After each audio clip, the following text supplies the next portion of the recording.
दोस्तों नमस्कार। आज हम बात करेंगे कार्बोनेट की वैलेंसी की। CO3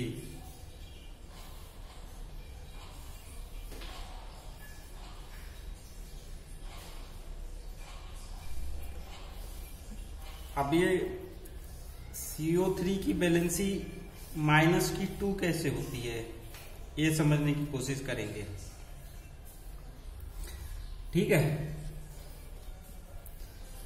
इसमें जैसे होता है NaCl, ये असल में क्या होता है, NaCl होता है।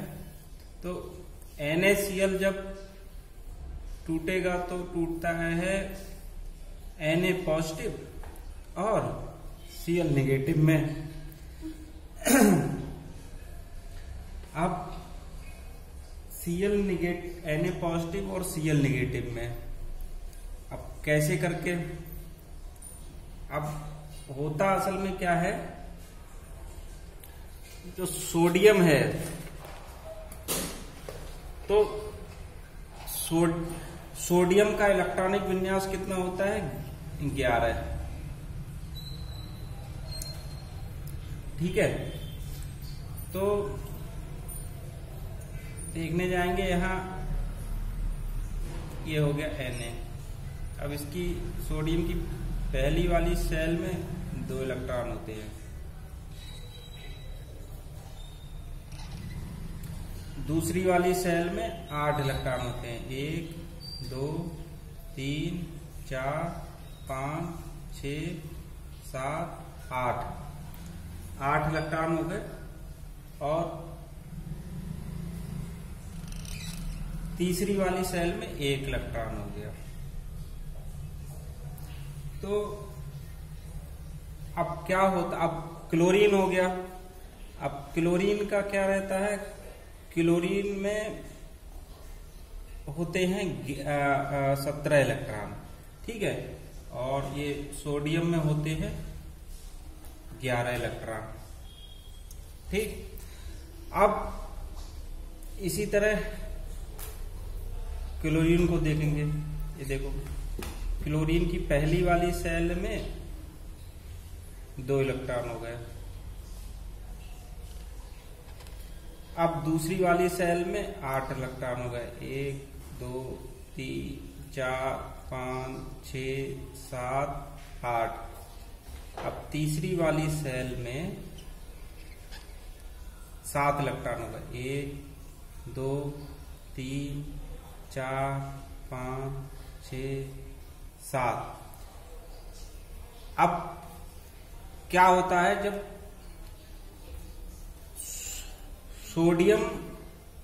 सोडियम पर पॉजिटिव चार्ज कब आता है,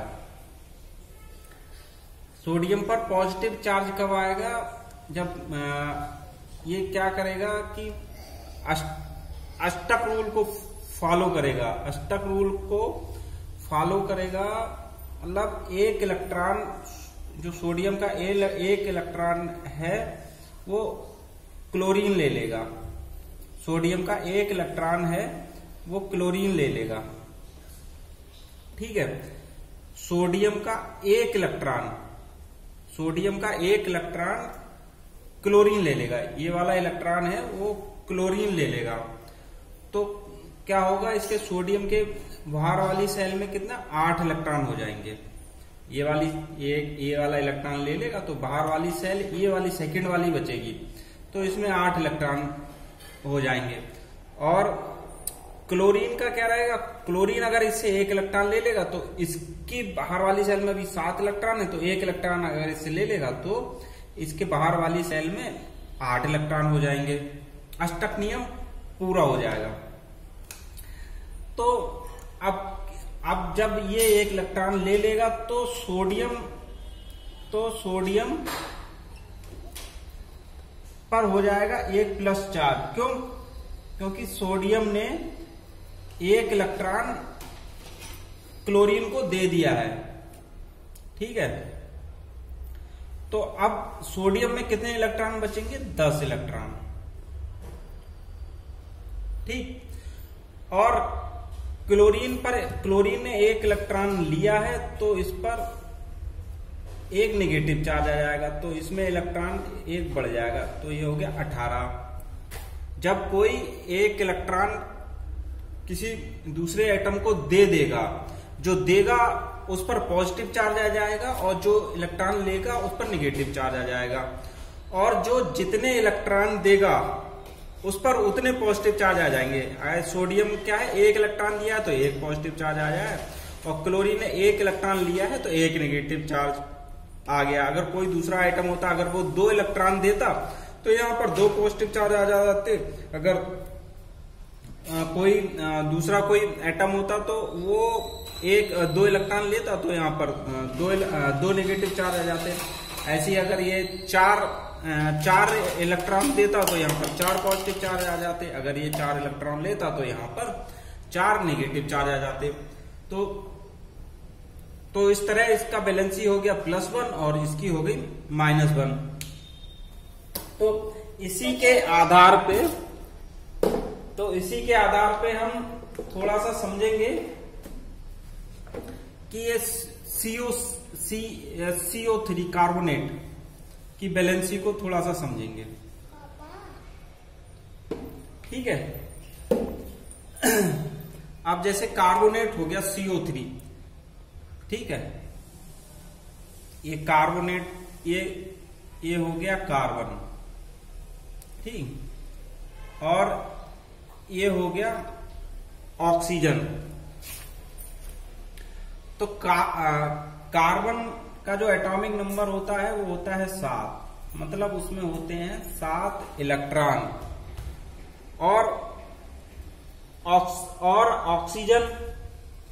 ऑक्सीजन का एटॉमिक नंबर होता है 8। कार्बन का एटॉमिक नंबर होता है 6 और उसमें इलेक्ट्रॉन होते हैं 6, और ऑक्सीजन का एटॉमिक नंबर 8 और उसमें इलेक्ट्रॉन होते हैं 8। ठीक है।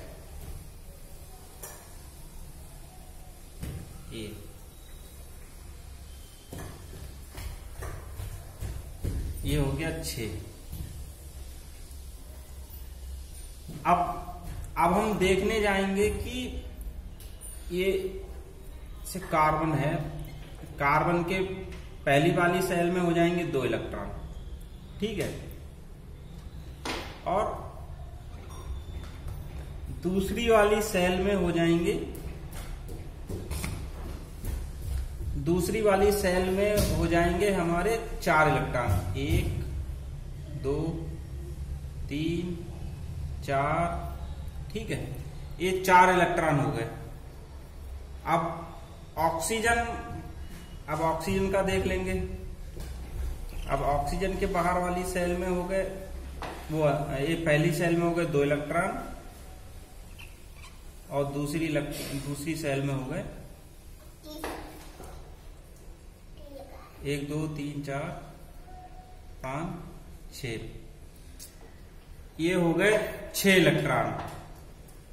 अब यहां से हम क्या देखने जाएंगे कि कार्बन क्या है, कार्बन के बाहर वाली सेल में 8 इलेक्ट्रॉन कब होंगे, जब वो कहीं से 8 इलेक्ट्रॉन उसको मिल जाएंगे।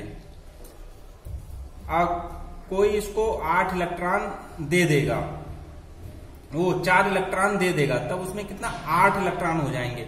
अगर कोई उसको 4 इलेक्ट्रॉन अगर दे देगा, ठीक है, तो इसकी बैलेंसी कितनी हो जाएगी, -4 2 3 4, ठीक है।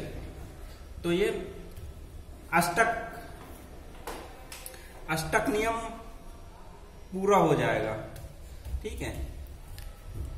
और ऑक्सीजन का अष्टक कब पूरा होगा,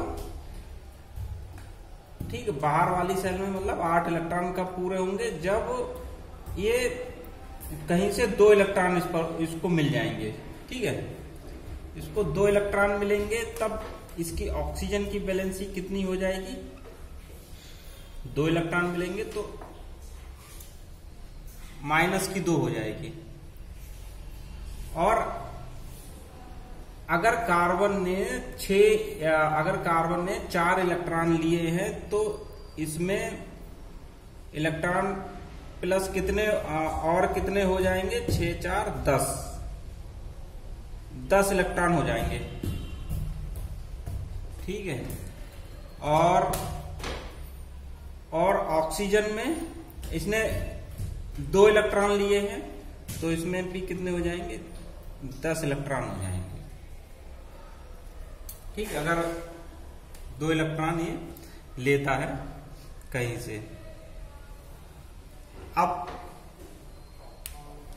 थोड़ा सा समझेंगे ये CO3।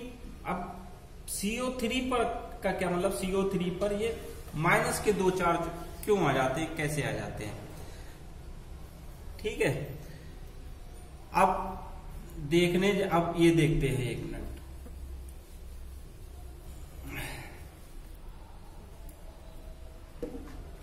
जैसे ये हो गया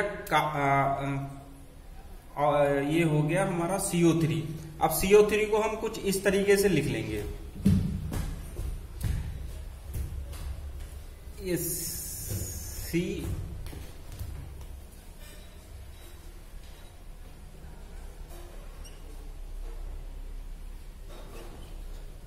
ठीक है। ये CO3 को इस तरीके से लिखते हैं। ये जो 2 माइनस के चार्ज हैं वो असल में यहां से आते हैं, यहां से आते हैं ये। ठीक है। अब इसको हम थोड़ा सा समझने के लिए बिंदु सूत्र का सहारा लेते हैं। अब चूंकि मैं पहले बता चुका हूं कि इसका जो कार्बन में इलेक्ट्रॉन कितने होते हैं, 6, और ऑक्सीजन में कितने इलेक्ट्रॉन होते हैं, 8। जैसे ये है, ये कार्बन हो गया, एक कार्बन का से इसमें पहली सेल में हो गए 2 इलेक्ट्रॉन और दूसरी सेल में हो गए 4 इलेक्ट्रॉन। ये दूसरी सेल में हो गए 4 इलेक्ट्रॉन। और ये ऑक्सीजन हो गया, ऑक्सीजन के पहली वाली सेल में हो गए 2 इलेक्ट्रॉन और दूसरी सेल में हो गए 6 इलेक्ट्रॉन हो गए। ठीक है। ये कार्बन हो गया, इसमें 6 इलेक्ट्रॉन है और ये ऑक्सीजन है, टोटल इसमें 8 इलेक्ट्रॉन है। इसके बाहर वाली सेल में 4 इलेक्ट्रॉन है और इसके बाहर वाली सेल में 6 इलेक्ट्रॉन है। ठीक है। अब हमें तो अब होता क्या है कि कुल मिला के कोई भी तत्व का जो परमाणु है उसके बाहर वाली सेल में 8 इलेक्ट्रॉन होने चाहिए, उससे ज्यादा नहीं होने चाहिए। अब देखो, अब ये से कार्बन है, अब केवल हम इसमें केवल बाहर वाली सेल के इलेक्ट्रॉन लिखेंगे। अब ये कार्बन है, कार्बन का 1 इलेक्ट्रॉन, कार्बन के बाहर वाली सेल में 4 इलेक्ट्रॉन होते हैं। ठीक है। अब इन 4 इलेक्ट्रॉन को एक कार्बन की बाहर वाली सेल में कितने होते हैं, 4 इलेक्ट्रॉन होते हैं। ठीक। और ये ऑक्सीजन के बाहर वाली सेल में 6 इलेक्ट्रॉन होते हैं। अब ये देखो, अब ये कार्बन के बाहर वाली सेल में 4 इलेक्ट्रॉन है, हम इसको इस तरीके से लिख लेंगे। ठीक। 1 और 2, अब बचे 2 इलेक्ट्रॉन, उनको हम ऐसे करके लिख लेंगे। इसको मैं थोड़ा सा नीचे करके लिखता हूं, ये हो गया। हम दिखाने की कोशिश कर रहे हैं कि ये वाले जो 2 नेगेटिव चार्ज हैं वो यही 2 नेगेटिव चार्ज ये है, यही CO3 की वैलेंसी कहलाती है। और ये आता कैसे है वही समझाने की कोशिश कर रहा हूं। ये देखो, ये कार्बन के बाहर वाली सेल में 4 इलेक्ट्रॉन होते हैं, मैंने इसको ऐसे लिख लिया। ये बाहर वाली सेल में 4 इलेक्ट्रॉन हो गए। ठीक है। अब ये हो गया ऑक्सीजन। अब ऑक्सीजन के बाहर वाली सेल में कितने इलेक्ट्रॉन होते हैं, ऑक्सीजन के बाहर वाली सेल में 6 इलेक्ट्रॉन होते हैं। तो मैंने इस तरीके से लिख लिया, 2 इलेक्ट्रॉन हो गए, ठीक है, और 2 ये हो गए 4, और एक ये हो गया 5, और एक हो गया 6, ठीक है। अब इस ऑक्सीजन का देख लो, अब ये इसमें ये वाले 2 इलेक्ट्रॉन से इसे साझा कर लेगा ये। तब इस ऑक्सीजन में बाहर वाली सेल में कितने इलेक्ट्रॉन हो जाएंगे? 1 2 3 4 5 6 7 8। जब इसने इससे साझा कर लिया, ठीक है, तब इसने क्या करा, ऑक्सीजन ने अपना अष्टक पूरा कर लिया। मतलब इससे केवल 2 ही इलेक्ट्रॉन लिए, क्योंकि 2 इलेक्ट्रॉन से साझा करने पर इसमें कितने इलेक्ट्रॉन हो गए? ऑक्सीजन के बाहर वाली सेल में 8 इलेक्ट्रॉन हो गए। तो इसका तो अष्टक पूरा हो गया, ठीक है, इसका अष्टक पूरा हो गया। अब ये दूसरा ऑक्सीजन लेते हैं, अब ये दूसरा ऑक्सीजन लेते हैं। अच्छा, अब इस कार्बन का देख लो। अब इस कार्बन ने असल में क्या करा अभी, अब इसने इसके 2 इलेक्ट्रॉनों से साझा करा है। अब साझा करा है तो इसका भी ये वाला इलेक्ट्रॉन हो, ये अब कार्बन के पास भी ऑक्सीजन के बाहर वाली सेल में हो गए 8 इलेक्ट्रॉन, तो कार्बन की भी बाहर वाली सेल में कितने इलेक्ट्रॉन हो गए? 1 2 3 4 5 6। ये ऐसे करके समझ लो, ये ऐसे करके। उस कंडीशन में तो ऑक्सीजन के पास 8 इलेक्ट्रॉन हो गए थे। अब जिस कंडीशन में ऑक्सीजन के पास 8 इलेक्ट्रॉन हो गए थे, उसी कंडीशन में कार्बन के पास भी बाहर वाली सेल में 2 और 2 4 तो 6 इलेक्ट्रॉन हो गए थे। अभी इस कार्बन का अष्टक पूरा नहीं हुआ है, ठीक है ना, इस कार्बन का अष्टक पूरा नहीं हुआ है। अब 1 मिनट में इसके इलेक्ट्रॉनों को थोड़ा अलग टाइप से बना दे रहा हूं। कैसे भी बना सकते हैं, उसमें कोई दिक्कत नहीं है। मैं इसको ऐसे बना दे रहा हूं, ठीक है।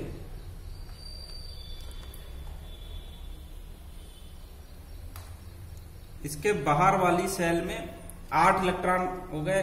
अब ये 1 इलेक्ट्रॉन इसका ये यहां पे छूट गया, ठीक है। बाहर वाली सेल में, कार्बन के बाहर वाली सेल में 4 इलेक्ट्रॉन होते हैं। तो ये, अरे यार, ये ऐसे करके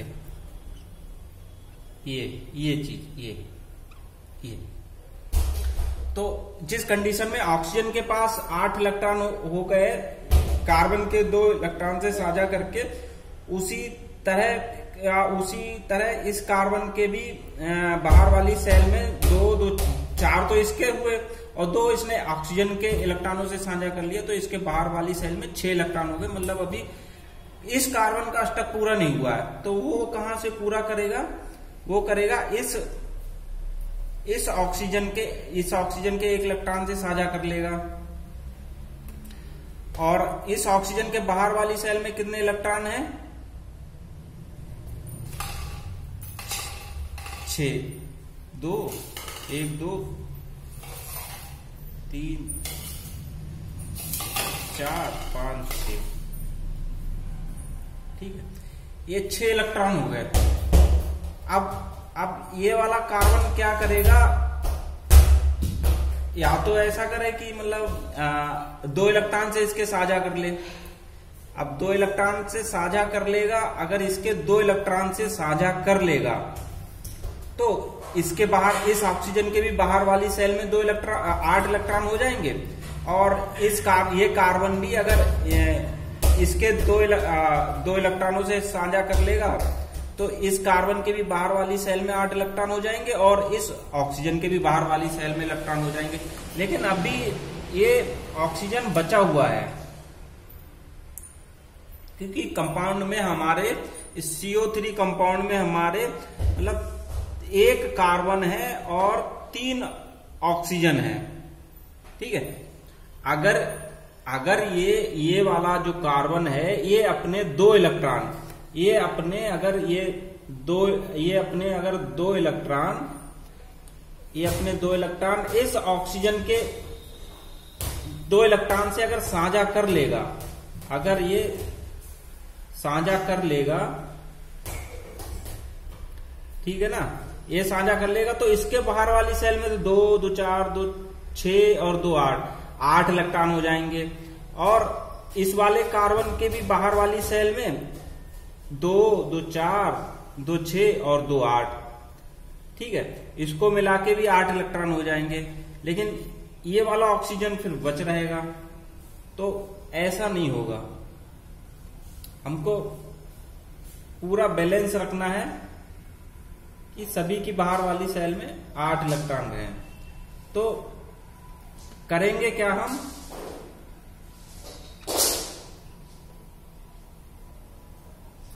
कि ये वाला तो एक कार्बन, ये वाला कार्बन क्या करेगा, इसके साथ 1 इलेक्ट्रॉन से साझा कर लेगा, और ये वाले ऑक्सीजन का बाहर वाली सेल में इसमें भी 6 इलेक्ट्रॉन होंगे, ठीक है। अब करता क्या है ये कार्बन की इसके साझा कर लेता है इसे, ठीक है। अब देखने जाएंगे इस वाले कार्बन में 8 इलेक्ट्रॉन हो, इस वाले ऑक्सीजन में 8 इलेक्ट्रॉन हो गए हैं, अभी 8 इलेक्ट्रॉन हो गए हैं इस वाले ऑक्सीजन में, ठीक। और इस कार्बन के पास भी 8 इलेक्ट्रॉन हो गए हैं, 2 इस ऑक्सीजन के 2 और 1 इस ऑक्सीजन का 3 और 1 इस ऑक्सीजन का 4 और 4 इस कार्बन के। तो इस कार्बन के पास भी 8 इलेक्ट्रॉन हो गए हैं, ठीक है। इसके बाहर वाली सेल में 8 इलेक्ट्रॉन इसने भी पूरे कर लिए हैं। अब इस ऑक्सीजन का हम देखने जाएंगे। ये ऑक्सीजन क्या है कि इसके बाहर 2, 2, 4 और 2, 6, इसमें क्या है 6, इस ऑक्सीजन के पास 6 इलेक्ट्रॉन है, ठीक है, और इस ऑक्सीजन के पास 6 इलेक्ट्रॉन है। तो इसका अष्टक तो पूरा हुआ नहीं है। अब ये क्या करेगा इस केसेस में कि कहीं से 2 इलेक्ट्रॉन ले लेगा, कहीं से 2 इलेक्ट्रॉन ले लेगा। जैसे बताया था ना, NaCl होता है, जब NaCl आपस में टूटता है तो Na पॉजिटिव और Cl नेगेटिव में टूटता है। मतलब ये जो क्लोरीन पर नेगेटिव चार्ज कैसे आया था कि इसने क्या करा था, सोडियम से 1 इलेक्ट्रॉन ले लिया था, सोडियम से 1 इलेक्ट्रॉन ले लिया था अपना अष्टक पूरा करने के लिए, ठीक है। तो इसलिए इस पर एक निगेटिव चार्ज आ गया। अब ऐसी करके अगर हम, ये है K2CO3 है, तो K2CO3 क्या होगा, अगर टूटेगा तो K पॉजिटिव और CO3 निगेटिव में टूटेगा, ठीक है। ये कंडीशन है। मतलब ये वाला चीज को हम देख के थोड़ा सा आइडिया लगाएंगे। जैसे NaCl में हुआ था वैसे ही इसमें K2CO3 में है। मतलब इस CO3 के और इस एक O ने इस K का 1 इलेक्ट्रॉन ले लिया, इस K का 1 इलेक्ट्रॉन ले लिया। मैं इसको साफ करता हूं थोड़ा सा, ठीक है। इस K का 1 इलेक्ट्रॉन इसने ले लिया, तो इस O पर निगेटिव चार्ज आ गया।